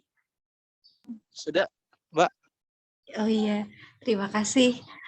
Tadi sempat dalam penyampaiannya kurang stabil mungkin ya sinyalnya, jadi kami mendengarnya terputus-putus gitu. Tapi insya Allah apa yang beliau sampaikan sudah Tapi bisa ditangkap insya Allah tentang macam-macam. penjelasan saya. Ya, terima kasih Bang Muji. Baik, mohon maaf teman-teman karena keterbatasan waktu dalam kami menyampaikan atau membawakan acara Story Morning pada pagi hari ini. Barangkali dari teman-teman ada pertanyaan yang mungkin belum bisa dijawab atau refleksi yang belum bisa tersampaikan. Kami dari panitia mohon maaf sebesar-besarnya. Terima kasih atas partisipasi dari awal hingga akhir Story Morning pada pagi hari ini, dan saya mohon maaf jika dalam menyampaikan atau menjadi moderator ada sikap atau perkataan yang kurang berkenan, kiranya mohon dimaafkan. Kepada Bang Syafiq, barangkali ada closing statement. Mungkin saya mengulang kembali aja sebenarnya, tapi sebelumnya saya mengucapkan jazakumullah khairan katsir atas tambahan dari rekan-rekan ya, dari Pak Heru, Dr. Adi, Ustaz Muji, Ustaz Hanif, dan mungkin teman-teman yang sudah bertanya dan mungkin ada yang ingin menyampaikan, cuman karena kita terbatas waktu, mudah-mudahan nanti tetap bisa disampaikan melalui panitia untuk mungkin nanti bisa dirangkum atau seperti apa, saya tidak tahu. Cuman pada intinya sekali lagi bahwa itulah tadi mengapa kita pentingnya belajar agama itu harus bersanad tadi itu. Kalau kemudian kita hanya berdasarkan penafsiran kita sendiri, ya tentu jadinya tersesat kita seperti itu. termasuk tadi ketika teman-teman menambahkan ya definisi kafir yang dimaksud itu seperti apa, ya kita kan harus tahu dulu, dan kita tahunya dari mana, ya itu nggak bisa berdasarkan penafsiran kita, itu nggak bisa. Kita berdasarkan harus dari penafsiran para ulama-ulama terdahulu itu seperti apa konteksnya dan seterusnya. Yang pertama itu. Yang kedua tadi saya ingin berpesan kembali, mari kita kuatkan kembali tauhid kita dan kita jadikan itu sebagai pokok kehidupan kita, karena dengan tauhidlah kita insya Allah akan selamat dari dunia ini gitu menuju akhirat. Dan terakhir pesan saya, mari kita terus sibukkan diri kita dengan ilmu, ya jangan sampai diri kita ini tercabut dari ilmu seperti itu. Jadi, dan itu emang harus dilatih, harus dipaksa juga kadang-kadang seperti itu. Dan makanya mari kita jadikan sebagai, setidaknya dari komunitas ini, mari kita jadikan ini adalah komunitas ilmu gitu, majelisnya majelis ilmu, sehingga yang lahir dari sini adalah orang-orang alim, orang-orang yang berilmu seperti itu. Bukan cuma komunitas muhibbin atau hanya sebatas pecinta. Itu aja mungkin Mbak sebagai penutup. Baik, jazakumullah khairan khasir kepada Bang Syafiq atas ilmu dan kesediaannya mengisi story morning pada pagi hari ini. Semoga kita bisa mendapatkan hikmah, taufik, dan hidayah sehingga bisa mengamalkan apa yang sudah kita pahami dari surat Al-Fat ayat ke-29 ini. Mari kita akhiri dengan membaca doa kafaratul majelis. Subhanakallahumma wa bihamdika asyhadu alla ilaha illa anta astaghfiruka wa atubu ilaik. Saya ucapkan sekali lagi terima kasih kepada teman-teman. Jangan lupa untuk menyimak kembali Story Morning pekan depan. Saya akhiri. Wassalamualaikum warahmatullahi wabarakatuh. Waalaikumsalam. Terima kasih buat teman-teman semua dan panitia ya. Mudah-mudahan bisa istiqomah. Izin live. Amin. Terima kasih Bang Syafiq.